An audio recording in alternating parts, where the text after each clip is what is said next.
안녕하세요. 오늘도 사연살롱을 찾아주셔서 감사합니다. 경기도에 사는 50대 초반의 여성이에요. 저는 어릴 때 부모님이 이혼하셔서 엄마와 둘이 어렵게 살았어요. 이혼한 아버지는 제가 중학교에 들어갔을 때 돌아가셨다는 소리만 들었지 얼굴을 제대로 본 적이 없었죠. 바쁘고 힘든 엄마가 저한테 신경 쓰지 않도록 뭐든 알아서 하는 게 어린 나이에 습관이 되었어요. 저는 엄마가 생계를 위해 갖은 고생을 하는 걸 보며 하루라도 빨리 이런 생활에서 벗어나고 싶다는 생각만 했어요. 얼른 어른이 돼서 답답한 환경을 떠나 자유롭게 사는 게 꿈이었죠. 대학교에 가서도 저는 공부를 하며 아르바이트를 해야 됐기 때문에 캠퍼스 생활을 즐기는 다른 애들과는 다르게 여전히 생활에 찌들어 있었어요. 그러다가 대학교 3학년 때 대학원에 다니는 남자 선배를 알게 됐어요. 제가 전공 수업에 들어가면서 처음 봤는데 선배는 저를 전에 봤다고 하더라고요. 선배는 제게 아주 적극적으로 다가왔어요. 이제 주말에는 다른 약속 잡지 마. 나하고만 만나는 거다. 저도 저 하고 싶은 게 있을 수 있잖아요. 왜 선배 말 들어야 되는데요? 나랑 사귀잖아. 사귀면 남자친구가 제일 먼저여야지. 제가 선배랑 사귀는 거예요? 내가 보자고 해서 나왔으면 사귈 마음이 있어서 나온 거잖아. 난 그렇게 이해했어. 그러니까 너도 그런 줄 알아. 라는 일방적인 말들을 저에 대한 호감으로 받아들였어요. 선배는 금수저는 아니어도 꽤 사는 집 아들이라는 소문이 많았고 여자애들도 은근히 관심이 많았죠. 그런 사람이 저한테 무작정 남친이라며 들이대니 솔직히 기분 나쁘지 않더라고요. 저는 선배를 만날 때면 힘든 생활에서 벗어나는 느낌이었어요. 그것 때문에 선배 말대로 주말마다 데이트를 했어요. 그래도 설마 나하고 결혼을 하겠나 하는 마음은 있었어요. 능력도 있고 집도 살만한데 굳이 저를 선택할 이유가 없을 것 같았거든요. 연애 따로 결혼 따로 그런 사람들도 꽤 있었고요. 저는 선배도 그럴 거라고 생각하고 지금의 자유를 만끽하자는 심정으로 계속 만남을 이어갔죠. 대학을 졸업한 후 취직을 해서 회사에 다니고 있던 어느 날 그 사람이 대뜸 이러더군요. 이번 주말에는 우리 엄마 만나야 되니까 단정하게 입고 나와. 내가 선배 어머니를 왜 만나? 결혼 전에 인사는 드려야지. 나랑 결혼을 한다고? 그런 말 한 적 없잖아. 그러니까 지금 하잖아. 수진이 너는 다 좋은데 가끔 이렇게 깝깝하게 굴 때가 있더라. 그런 건 좀 고쳐야 되지 않겠어? 저는 그 사람이 저와 결혼할 생각을 갖고 있다는 게 신기했어요. 당시에 그 사람은 사법고시를 보려고 공부하는 중이었어요. 아직 일정한 수입이 없고 공부에만 집중해야 되는데 저와 결혼을 생각한 걸 순진하게도 그만큼 좋아하기 때문이라고 받아들였죠. 저도 빨리 결혼하는 게 좋겠다고 생각했고요. 그래야 엄마가 짐을 더 실 것 같았거든요. 아무리 좋아도 남자가 일정한 수입이 생긴 다음에 결혼하는 게 낫지. 지금 하면 너만 힘들 거야. 조금만 더 생각해봐. 내가 좋으니까 하루라도 빨리 결혼하고 싶어 하는 거잖아. 게다가 우리 형편을 생각해봐. 선배 같은 환경의 사람이 나한테 좋다고 결혼하자고 하겠어? 제 고집의 엄마는 결국 뜻대로 하라며 항복하셨어요. 엄마는 선배가 인사 왔을 때 따뜻하게 맞아주시고 없는 중에도 고급 식재료를 사다가 정성껏 상을 차려주셨어요. 그에 비해 저를 본 선배 어머니는 싸늘하기만 했죠. 나는 아직도 네가 마음에 들지는 않는다. 형식이가 비록 아버지를 일찍 여의었지만 우리 정도면 더 괜찮은 집안하고도 사돈 맺을 수 있거든. 그냥 너 하나 보고 결혼하겠다는데 내가 더 말릴 수가 없어서 어쩔 수 없이 허락하니까 네가 알아서 잘해야 된다. 지금이야 고시생이지만 미래의 변호사잖아. 라며 그날 혼수 목록 적은 걸 저한테 주는데 보기만 해도 기가 질렸어요. 웬만한 집도 그런 혼수를 하려면 부담이 크겠더라고요. 저는 고민하다가 제가 저금한 통장과 함께 엄마에게 혼수 목록을 보여드렸어요. 네가 꼭 결혼하겠다니 그 집에서 해달라는 거 해줘야지. 그 어머니도 변호사 될 자식이니 대접해달라는 거 아니겠니? 모자라는 건 어떻게든 해볼 테니 식장하고 드레스 같은 거나 잘 알아봐. 라고 하시는데 엄마한테 미안하고 고마웠어요. 엄마 부담을 덜어주려고 결혼을 서두른다는 게 더 큰 짐을 안겨준 꼴이 됐으니까요. 대신 결혼해서 더 효도하겠다고 마음속으로 다짐했죠. 엄마는 여기저기서 돈을 끌어다가 제 혼수를 장만하셨고 저는 드디어 선배와 꿈에 그리던 결혼을 했어요. 결혼 후 6개월 정도는 참 행복했던 것 같아요. 남편은 아침을 먹고 공부하러 가서 밤늦게 왔지만 저는 그동안 회사에서 일을 하고 있었기 때문에 괜찮았어요. 가끔 제가 야근을 하는 날이면 밖에서 만나서 야식을 먹고 집에 같이 들어오곤 했는데 그게 꼭 연애할 때하고 비슷한 느낌이었어요.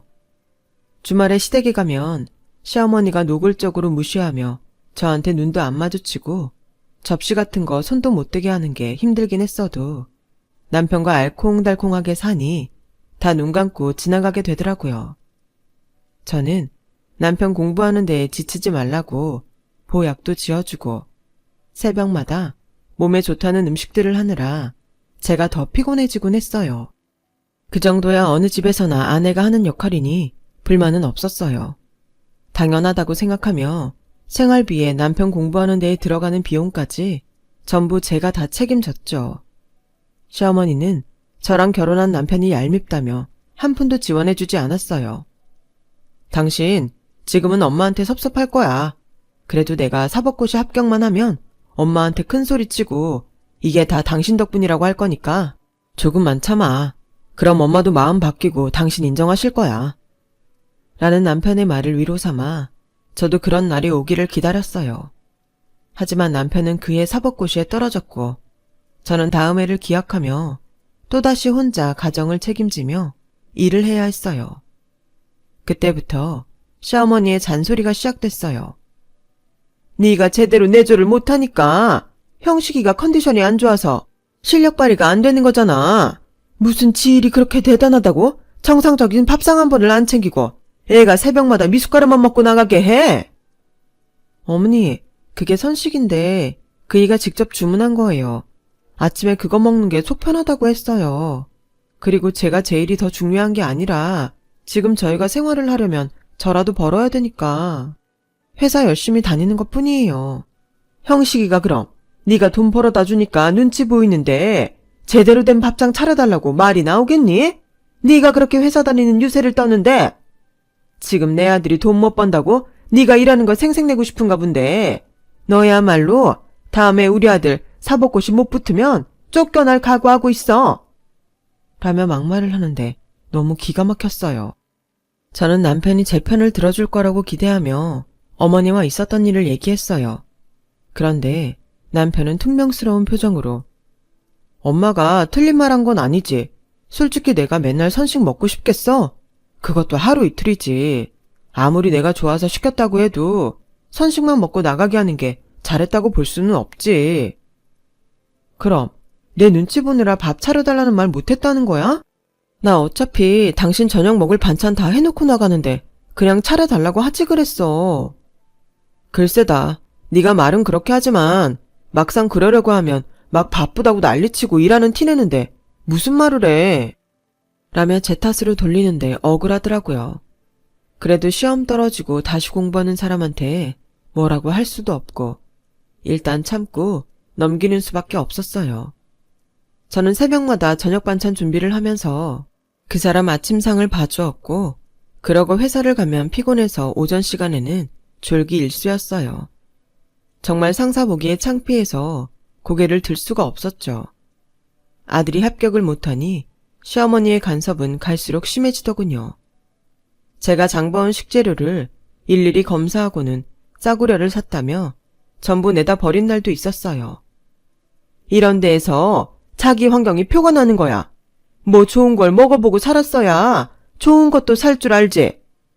라며 자기가 백화점에서 사온 채소며 고기를 꺼내놓는데 정말 수치심에 몸이 떨리는 걸 참느라 엄청 힘들었어요. 저는 다시는 시어머니한테 그런 말을 듣지 않으려고 회사가 끝나자마자 백화점으로 달려가서는 장을 보는 게 일과가 됐어요. 그때는 지금처럼 배달해주는 게 잘 없었기 때문에 일일이 가서 장을 봐야 했죠. 이런 얘기를 남편한테 해봤자 소용이 없다는 것도 알게 됐어요. 시간이 갈수록 그 사람은 자기 엄마 편만 들었고 은근히 저를 무시했거든요. 그런 게 너무 싫어서 저는 더 악착같이 뭐든 완벽하게 해내려고 했던 것 같아요. 그렇게 1년 반을 더 고생한 끝에 남편이 사법고시에 합격했어요. 축하한다며 엄마가 정성껏 갈비찜을 해서 보냈는데 남편은 그날따라 늦게 들어와서 엄마가 보낸 음식을 곁눈으로 흘끗 보기만 하더군요. 됐어, 배불러. 나중에 먹던지 아니면 당신이 먹어. 어디서 뭐라고 왔길래? 친구들 만난 거야? 엄마랑 축하하느라 밥 먹고 왔지. 한정식 집에서. 당신 합격 축하를 어머니하고 둘이서만 했다고? 아니, 나는 그럼 뭐야? 하루 종일 연락도 안 돼서 당신 기다리고 있었는데 어떻게 그래? 어디 있다고 전화라도 해야 될 거 아니야. 그것보다도 정말 섭섭하다. 나는 같이 축하하면 안 되는 거야? 누가 안 된대. 당신은 집에서 맨날 보잖아. 엄마는 누구보다 내가 잘 되길 가슴 졸이며 기다렸는데 당신이야말로 엄마랑 식사 좀 했다고 이렇게 발끈하면서 속 좁게 굴 거야? 뭐? 속이 좁아? 지금 말 다 했어? 아니, 말이 나왔으니 하는 말인데 그동안 어머니가 뭘 하셨다고 그래? 매일 제대로 된 식사하라고 당신보다도 잠도 더 못 자면서 챙긴 게 나야. 생활비는 누가 댔는데 어머니가 한 푼이라도 도와줬으면 말을 안 해. 그 식사 제대로 챙기게 된 거 다 엄마가 코치해 줘서 그런 거잖아. 그리고 생활비 좀 됐다고 유세 떨고 그러지 마. 내가 변호사 사무실만 들어가면 네가 버는 돈은 돈도 아니야. 아니, 가족끼리 무슨 보상을 바라면서 생활비 쓰나? 어차피 같이 쓰는 건데. 라며 제 코앞에서 방문을 쾅 닫고 들어가는데 정말 오만정이 다 떨어지더군요. 저는 남편한테 일주일이 넘게 말 한마디 하지 않았고 아침도 제가 먹을 것만 챙겨서 가지고 나가 회사에서 먹었어요. 시간이 가도 제가 화가 풀릴 것 같지 않자 남편은 슬슬 눈치를 보기 시작했어요. 그러더니 엄마한테 연락이 왔더라고요. 최서방이 네 눈치가 꽤나 보이나 보더라. 그래도 지 엄마 챙긴다고 한 건데 어쩌겠니? 섭섭하지만 이해해야지. 아무리 그래도 그렇지. 나한테는 고맙다는 빈말도 없고 어머니랑만 식사하러 가고 어떻게 그럴 수 있어. 엄마가 자리 한번 만들 테니까 다 같이 축하 겸 밥 먹고 다 풀자. 라며 저를 달래셨지만 저는 그동안 속 썩었던 거며 시어머니와 남편 행동들에 정이 다 떨어져 있었어요. 그래도 엄마가 자리를 마련하신다니 꾹 참고 같이 하자고 마음 먹었어요. 밥 먹는 내내 시어머니는 저와 엄마를 한 번도 제대로 쳐다보지 않으셨어요. 엄마가 특정 반찬을 집어서 드셔보시라고 해도 들은 척도 안 하더라고요. 저는 밥 먹는 내내 엄마한테 너무 미안했고 속이 부글부글 끓었죠. 식사를 마치고 남편이 같이 집에 가서 차 한잔을 하자고 그러더군요. 가만 보니 남편은 저와 엄마 기분에 아랑곳 없이 제일 신이 났더라고요. 저렇게 다른 사람 기분도 헤아릴 줄 모르고 자기만 좋으면 끝인 사람을 어디가 좋다고 결혼까지 했을까 싶고 제 발등을 찍었다는 생각만 들었어요. 그렇게 집에 와서 제가 부엌에 들어가 물을 올려놓고 차를 마실 준비를 하는데 막 화장실에서 나온 시어머니가 갑자기 소리를 꽥 지르는 거였어요. 아니, 여기도 내 반지 어디 갔어? 얘, 너 내 반지 어디다 뒀니? 내 루비 반지 말이야. 여기 딱 뒀는데 왜 안 보여? 라며 도끼 눈을 뜨고 저한테 씩씩대는 게 마치 제가 가져간 것처럼 말하더라고요. 전 계속 부엌에 있었는데 어머니 반지를 어떻게 알아요?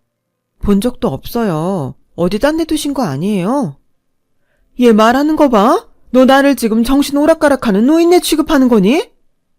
시어머니 언성이 높아지자 안방에 있던 엄마가 나와서 무슨 일이라며 조심스럽게 저한테 물어보셨어요.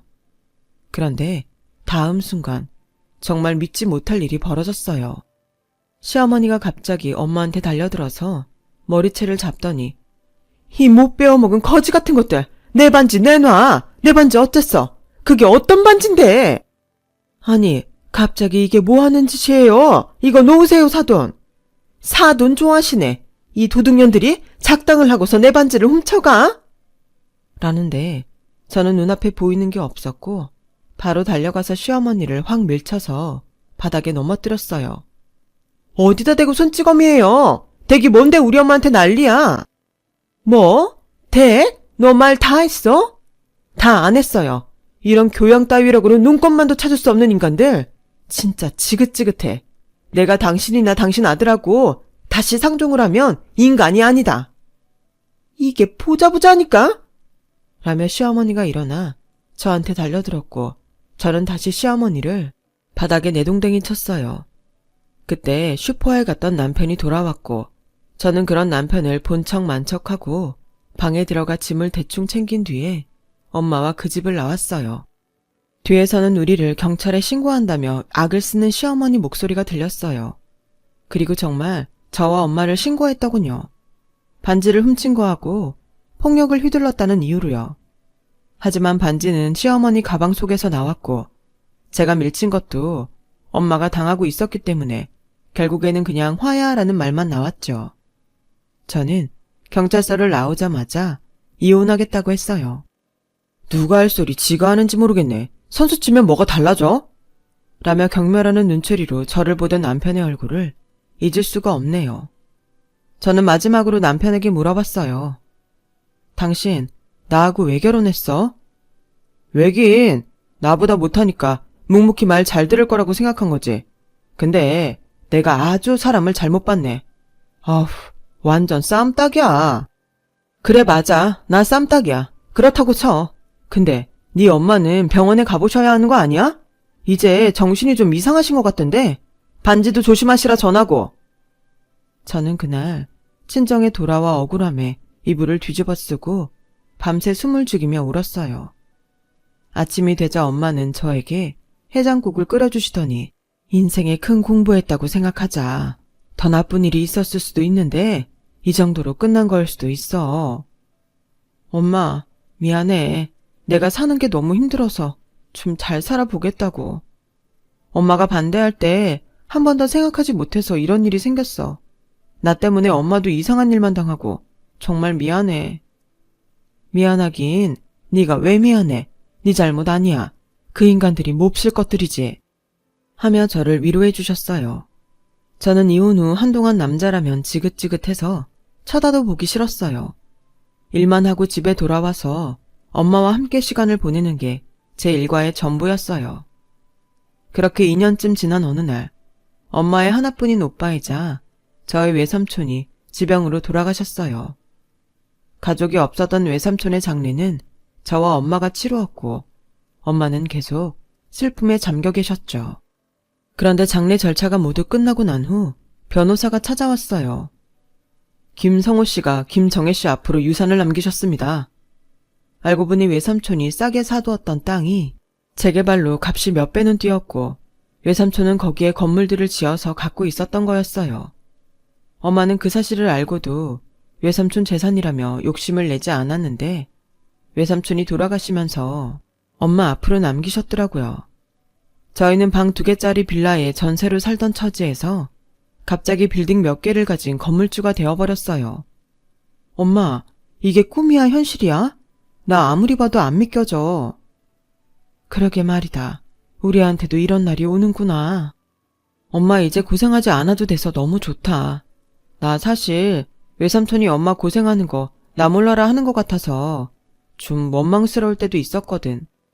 그런 말 하지 마. 너 대학 등록금하고 결혼비용 외삼촌이 해주셨던 거야. 그냥 너한테 잠자코 있으라고 해서 내가 말을 안 했던 거지. 그리고 그게 내 돈이니? 사람이 그런 거 탐내면 내 인생이 더 불쌍해진다. 우리 오빠도 언젠가 좋은 짝 만나 행복해지겠지. 그냥 그렇게 바랬던 거지. 정말이야? 그런 줄도 모르고 난 속으로 참 차갑다고 생각했는데 너무 죄송하네. 저는 뒤늦게야 외삼촌이 마음 써주신 걸 알고 나니 삼촌께 못내 서운했던 작은 마음이 죄송해지더라고요. 저와 엄마는 건물이 있는 동네와 가까운 아파트로 이사를 했고 엄마도 힘든 일들을 그만두시고 좀 편해지셨어요. 저는 계속 회사에 다니긴 했어도 전보다 마음이 가벼워졌고요. 그런데 어느 날 회사에서 일을 하는데 누가 절 찾아왔다며 1층으로 내려가 보라고 하더라고요. 누가 말도 없이 찾아왔지? 누군지 모르시고요? 그건 말씀을 안 하시네요. 내려와서 만나보세요. 잘 아는 분이래요. 라며 1층 안내데스크 직원이 전화를 끊었어요. 도대체 누가 나를 찾아왔을까 궁금해하며 내려갔는데 세상에 전 시어머니가 떡하니 와 있더라고요. 나를 찾아온 게 그쪽이에요? 잠깐 조용히 얘기 좀 했으면 좋겠구나. 제가 눈에 힘을 주고 째려보는데도 시어머니는 전혀 신경 쓰지 않고 저를 붙잡고 카페로 들어갔어요. 전에는 한 번도 보여주지 않던 미소까지 지으며 아주 상냥한 말투였죠. 니네 집이 아주 큰 유산을 물려받았다는 거 어떻게 건너 알게 됐어. 그래서 말인데 우리 형식이하고 다시 재결합했으면 좋겠구나. 네가 형식이 많이 좋아했잖아. 뭐라고요? 이거 제가 잘못 들은 거 아니죠? 우리 형식이랑 다시 살아라. 그때야 니네가 너무 우리 집에 걸맞지 않았는데 이제는 우리 사돈이라고 해도 어디 가서 부끄럽지도 않고 너도 이혼녀 딱지보다는 변호사 남편 있다고 하는 게 훨씬 나은 인생으로 보이잖아. 서로 좋은 건데 안 할 이유가 없지? 와, 지금 내가 제대로 들은 거 맞죠? 살다 그쪽처럼 뻔뻔하고 기가 막힌 사람들은 처음 보네요. 그래요. 누가 이상한 건지 한번 보죠. 라고 혀를 차며 그 자리에서 일어나 큰 소리로 저 좀 보세요. 제 앞에 앉은 이 사람이 제 전 시어머니인데요. 결혼생활 2년 동안 저 한 번도 인간 취급 안 하고 우리 엄마를 자기 반지 도둑으로 몰아서 경찰에 신고까지 했거든요. 그런데 우리 집이 유산 물려받아서 부자 됐다는 소리 듣고 와서 저보고 자기 아들하고 재결합하라고 하네요. 이게 맞다고 생각하세요? 라며 카페 안에 있는 사람들한테 떠들자 시어머니는 당황해서 어쩔 줄 몰랐죠. 제가 그렇게 나올 줄은 몰랐나 봐요. 카페 안은 금세 시끌시끌해졌어요. 그러더니 어떤 아줌마가 용감하게 저희한테 와서 하여간 시자 붙은 것들은 이런 게 문제라니까. 지들이 무슨 대단한 사람들인 줄 알아. 나도 시댁이라면 이가 깔리는 사람인데 이런 시자는 보다 처음이다. 어떻게 그렇게 낯짝이 두꺼워요. 정말 뻔뻔하네. 라며 시어머니를 비난했고 사람들도 저마다 한마디씩 했어요. 자기도 시어머니라며 시댁 우스운 꼴 만들지 말라는 사람도 있었고 아들 가진 게 그렇게 유세냐며 화를 내는 사람도 있었죠. 시어머니는 얼굴이 벌개져서 고개를 제대로 들지 못했어요. 너는 어떻게 사람을 이렇게 망신을 줄 수가 있니? 기껏 생각해서 찾아왔는데. 생각은 무슨 생각? 당신 아들 배불리 처먹일 생각이나 했겠지. 그리고 이게 망신스러운 일인 줄은 아나 보지? 한 번만 더 찾아와봐. 그땐 이보다 더 큰 망신 당하게 할 테니까. 라고 하자 시어머니는 뒤도 안 돌아보고 자리에서 도망쳤어요. 그리고 한 일주일 정도는 전 남편이 전화로 저한테 사정하는 소리를 들어야 했어요. 수진아, 내가 그때는 생각이 짧았어. 정말 미안해. 아니야. 너는 생각이 짧은 게 아니고 원래 되먹지 못한 인간이야. 라며 상대도 해주지 않았죠. 알고 보니 전 남편은 변호사 사무실에서도 일 못한다고 쫓겨나기 직전이었고 시어머니는 아들 믿고 간이 배 밖에 나왔는지 투자를 잘못해서 재산을 많이 없앴다고 하더라고요. 그러니 한 번 이혼한 남자한테 결혼하겠다는 여자도 없는데 제가 잘됐다고 하니 옳다구나 했나 보더라고요. 그 얕은 속이 보여서 정말 너무 화가 났고 저는 다시 한번 찾아오면 정식으로 접근 금지 신청을 내겠다고 했어요. 그랬더니 다시는 연락이 오지 않더군요. 저는 그 뒤로도 몇 년을 더 혼자 지내다가 같은 회사의 다른 팀 남자분을 만나게 됐어요. 그 사람도 한 번 이혼을 해서 상처가 있어서 서로를 잘 이해할 수 있었죠. 그러다 보니 정이 들어서 2번 다시는 안 한다던 결혼을 또 했고요. 그 사람과는 아들, 딸 낳고 지금까지도 아주 잘 살고 있답니다. 전 시댁을 생각하면 저희 엄마 말씀대로 사람이 욕심을 너무 부리면 내 인생이 괴로운 것 같습니다. 주어진 일 열심히 잘하며 앞으로도 열심히 잘 살아보겠습니다. 제 얘기는 여기까지예요. 긴 얘기 들어주신 분들 정말 감사드리고요. 모두 행복하시고 좋은 일만 있기를 바랄게요. 다들 건강하세요. 감사합니다. 여러분, 사연 댓글에 응원과 현명한 조언 부탁드려요. 좋아요와 구독은 저에게 큰 힘이 됩니다. 오늘도 좋은 일 가득하세요.